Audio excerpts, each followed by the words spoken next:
Well, I've been thinking about manifesting happiness. And I hope to share with you where I've been on that journey for some years and also where I just went recently. Aristotle wrote more than 2,000 years ago, "Happiness is the meaning and purpose of life, the whole aim and end of human existence."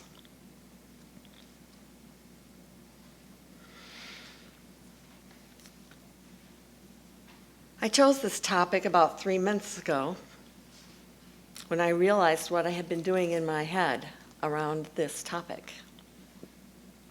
I hadn't even been asked to speak yet, but I knew it was really interesting me. You see, happiness is nothing I thought about growing up. I had a fine middle-class family.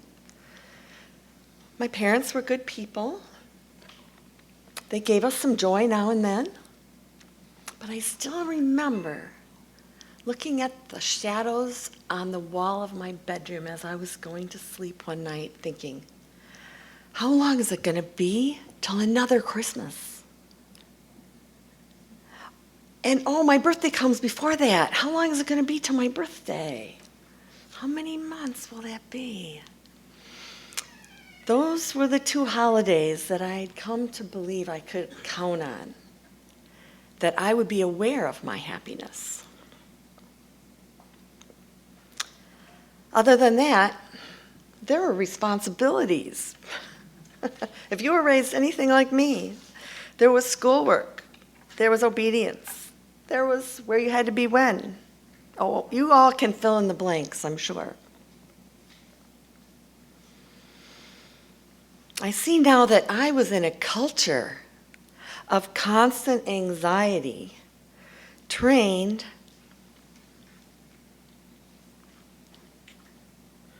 I was trained to anticipate any future event, anyone at all.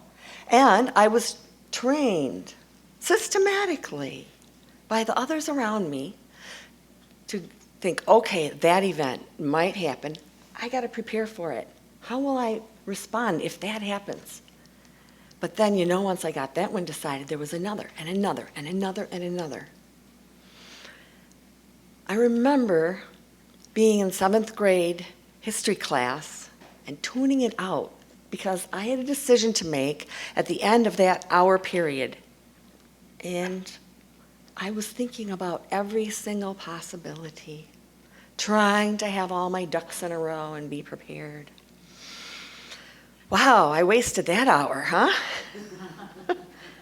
Maybe not, because I learned how long it took and how many different options I could go crazy with. I would continually ruminate, not just in that history class, but in my child's life and in the beginning of my adult life. I learned my lessons well. You have to be prepared. So here's my journey.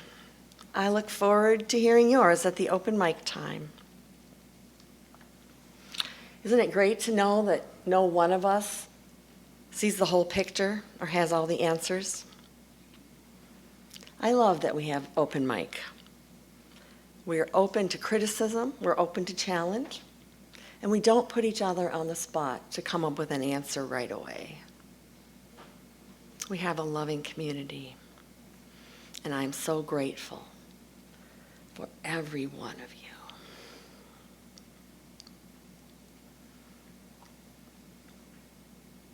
Some of you may be familiar with the very famous writing of Buddha, the philosopher, the founder of Buddhism, who was born in 556, before the Common Era. It's not an area. Well, the message of Buddha is traditionally summed up in 4 noble truths. And the last of the 4 noble truths contain 8 steps to happiness. May I read them to you? Yeah, sure. Skillful understanding, skillful thinking, skillful speech, skillful action, skillful livelihood, skillful effort, skillful mindfulness, skillful concentration. Well, we're at the Interfaith Center for Spiritual Growth, so we get to take whatever of that is helpful to our own path. Each one of those, I think, you could make up a talk on. But there's a TED Talk about a summation of them all that I'd urge you to listen to. It's given by the Buddhist monk Mathieu Ricard, and herein he redefines happiness as a deep and prevailing state of being, far more than the fleeting emotion that many in our culture have. He says that if we set up outward conditions, which when achieved will produce our happiness, that we'll never get there. Instead, he advises to look within, training the mind, because it is in the mind that we each translate outer conditions into happiness or suffering. Wow, I didn't even know what suffering I was doing as a kid. But trying to be prepared for everything did become suffering. So training our mind is our own doing. It's the responsibility of each one of us. Well, this week, oddly enough, my son was not home, and so I answered the door, and there was a friend of ours, Jehovah's Witness, who's come several times now, wanted to talk. And, I just decided that I wasn't going to be threatened by someone who's less open than I am. Because I've shut the door on them before. So I gave the time I had, and she handed me a pamphlet. Would you read it? I said, sure. Not knowing if I would or not, wanting to be gracious, right? I took the pamphlet, and it said across the top as the title, The Way to Happiness. Dung. I said, that's something I'm interested in. I will read that. Well, in the spirit of being truly interfaith and seeking the best in every religion, I'd like to share the helpful things I found in it. I won't even mention the rest. It doesn't matter. It doesn't matter. And we may have a Jehovah's Witness here right now, and that's great because we each have our own faith, whether we're willing to admit it or not. Well, the pamphlet said that happiness is more of a journey than a goal. That having love primary in your life can promote happiness. Having a purpose in life promotes happiness. Acting generous, being generous, can promote happiness. Viewing our body and life itself as a precious gift can bring happiness. Learning to control negativity inside and focusing on positivity inside. And lastly, building resilience in life. All of those 8 things ring true with me. And I was glad to be reminded of them from someone I almost shut the door on. Well, previous to this week, I've found some helpful teachings in the Bible, the source book for most Christians. In particular, Philippians 4, verse 8, I'd like to read to you. We assume the Apostle Paul is writing here in a letter to his friends in Philippi. My brothers, and I'll add my sisters, because certainly that's what he meant. No, he mentions Priscilla, women friends in that community as well.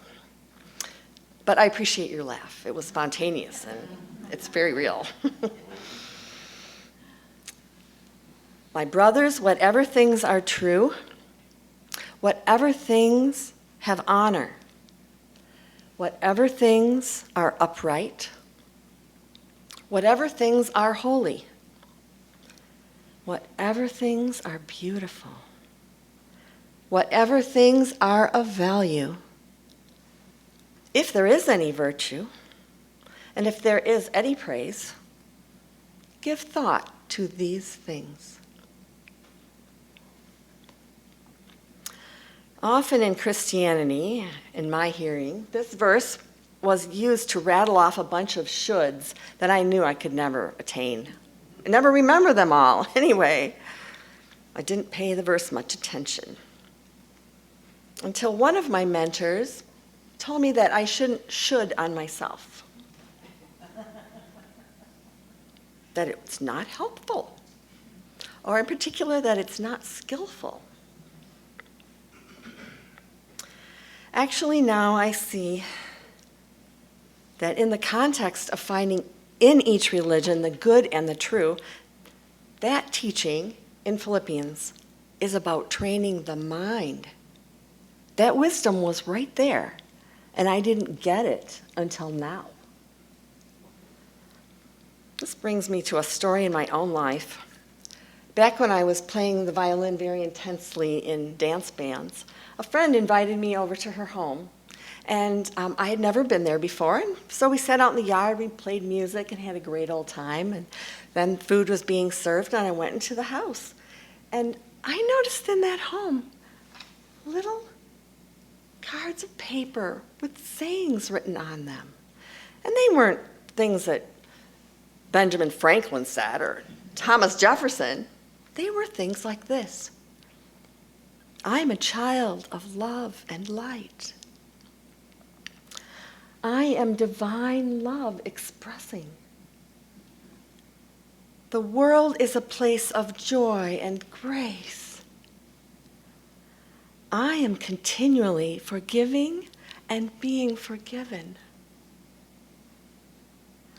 Now, I had been to Unity Chapel for quite a while, and I'd heard that it was helpful to put little cards around, but I wasn't ready for it at that time. And now, here I saw these right in front of me, and they just filled me with something I needed. They just gave me more joy, and they started promoting inside me a path of happiness. That person is here now, and she is the reason that I'm here, that I've been here in my, 8-10-year journey.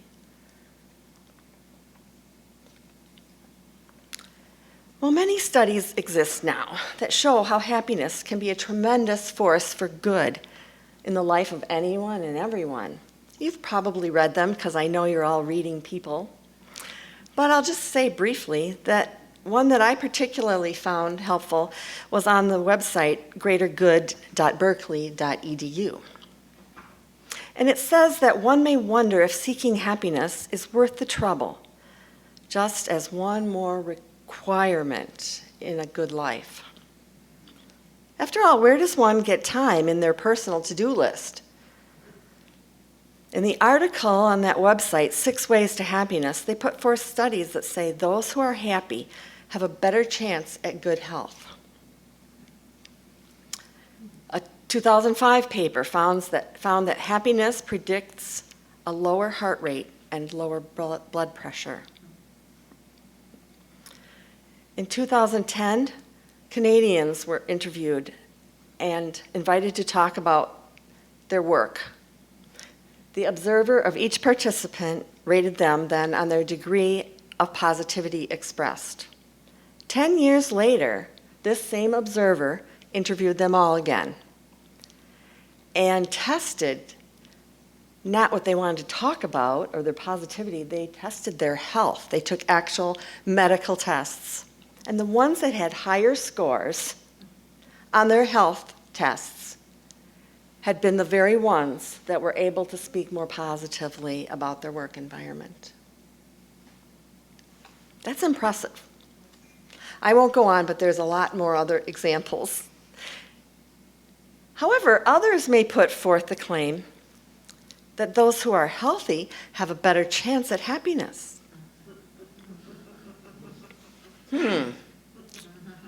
Which comes first, the chicken or the egg? Well, What does it matter? Those two are correlated. There's a correlation between them.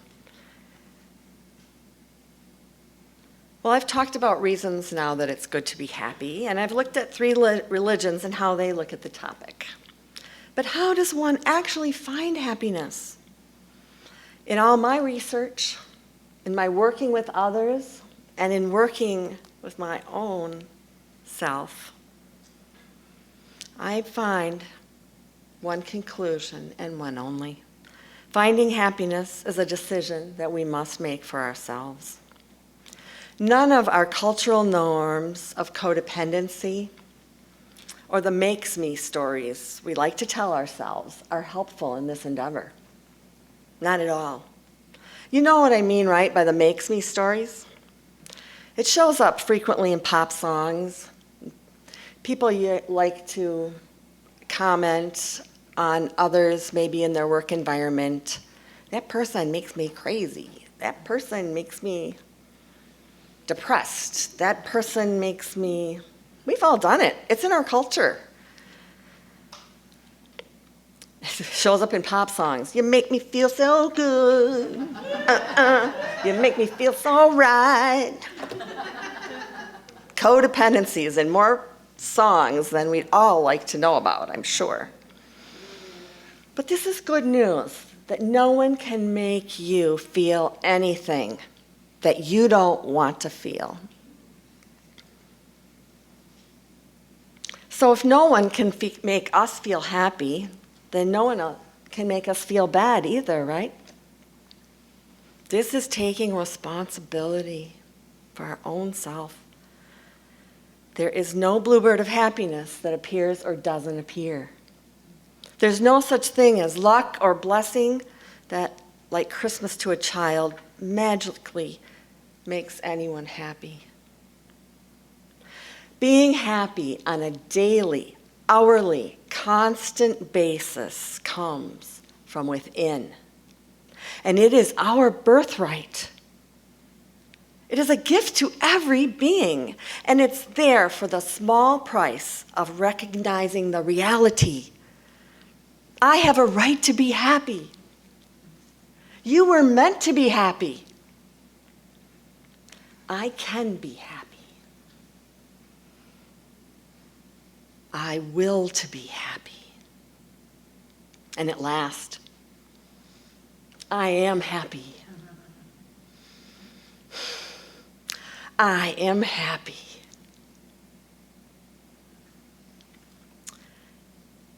A few years ago, when I went to Curves very regularly in a different town, I was greeted at the door by someone's Mongoloid daughter, who she brought along for the ride. And she was all smiles as she came up to me, and she just wanted a hug, and I hugged her, and she said, "Are you happy?" I thought, boy, she's not on earth, is she?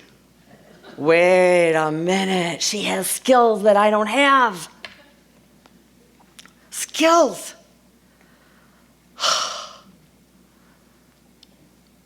I'm glad I listened to her and I remembered her. Through years now it's been since she came up to me with that question and all the love in her heart. She was challenging me, and it was a good challenge.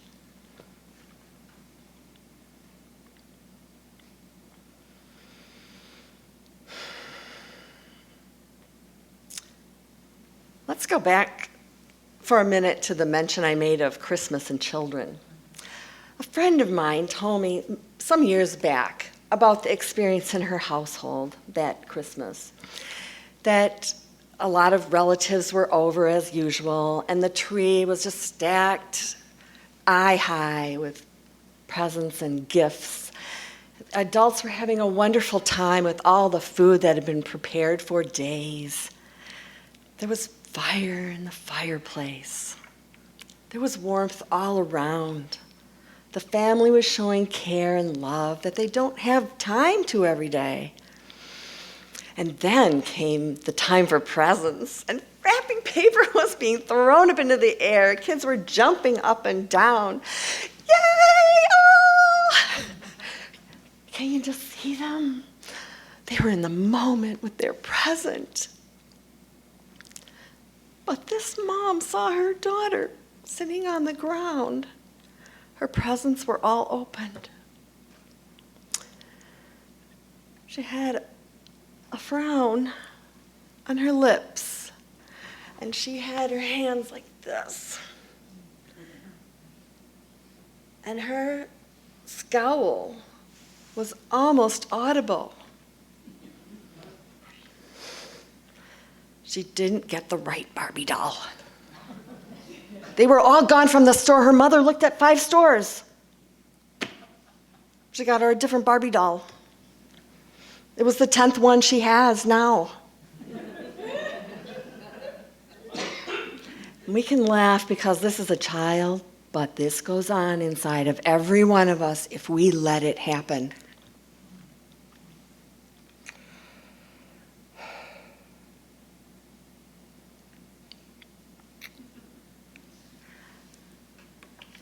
I have a saying for myself that my first thought on a topic is just a guest at my door, just knocking at my door. But the second time I hear that thought is when I've invited that thought in. I have set it down at my table. I have offered it food, and I have cooked to make it happy, and it's not happy. That's my guest or not. This is my house. This is my brain. This is my body. I can say no when that guest comes to the door, and no one else can say no for me. This is my body. This is my brain that I get to work with. It's a responsibility, yeah, but I'm up to it.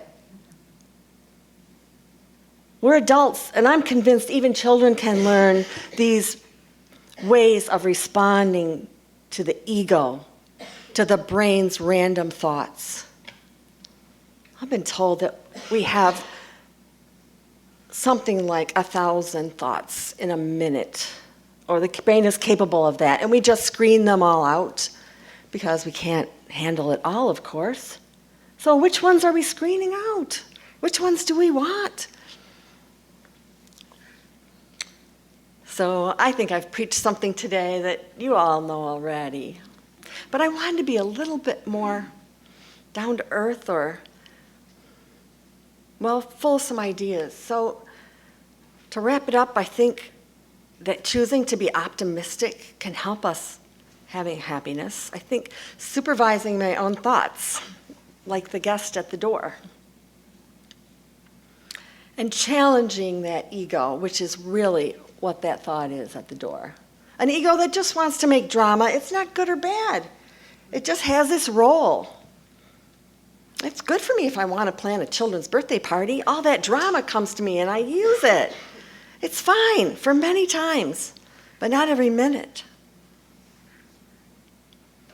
Will that thought stay or will it go? Only you can decide. And now comes back to me this poster from my teenage years.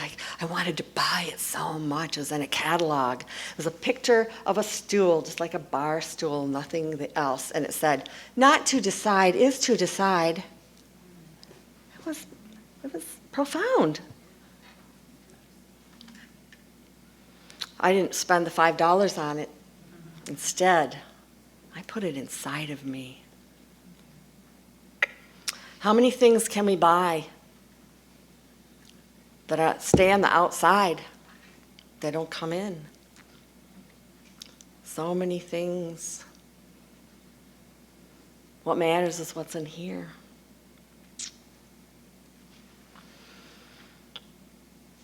So don't believe any lies of the ego. You don't have to get worked up over somebody doing you wrong in any way at all. You don't have to get worked up over it. It's your brain, it's your mind. You get to be the boss. I don't have the world at my command. I'd like to think that I do, but I don't even have a single thing at my command unless it's myself. And hopefully myself can be at my command a little more, a little more, a little more each day. But my happiness comes at accepting what comes and deciding how I will respond. So now it's your turn.